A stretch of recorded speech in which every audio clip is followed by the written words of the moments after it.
دیجی کوتاه شده دیسک جاکی به کسی گفته می شود که آهنگ‌های از قبل ضبط شده را برای مخاطبان پخش می کند.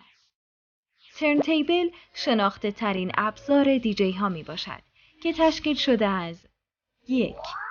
واینال یا همان صفحه گرامافون. 2. پلیت که صفحه روی آن قرار می گیرد.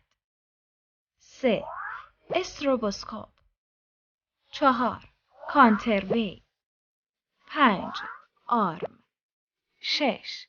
کارتریج یا همان سوزن که روی صفحه قرار می گیرد و آن را پلی می کند. معمولاً دیجی ها برای پخش موسیقی از یک ست شامل 2 پخش کننده دیسک و 1 میکسر حداقل 2 کاناله استفاده می کنند.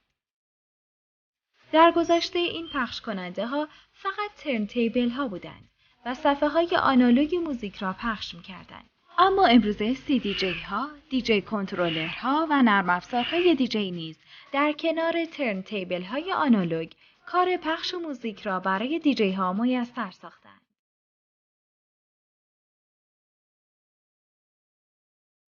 از کارهای دیگر دیجی ها می توان به ایجاد تغییر در آهنگ های اصلی و انجام مواردی مانند 1. بیت مچینگ 2. دراپ میکس 3. بک تو بک 4. فیزینگ 5. اسکرچ 6. استفاده از افکت ها و ریمیکس کردن آهنگ ها نام برد. امروزه دیجیینگ یک کار جذاب و پردرآمد محسوب می شود که باعث علاقه‌مند شدن و روی آوردن جوانها به این حرفه شده است.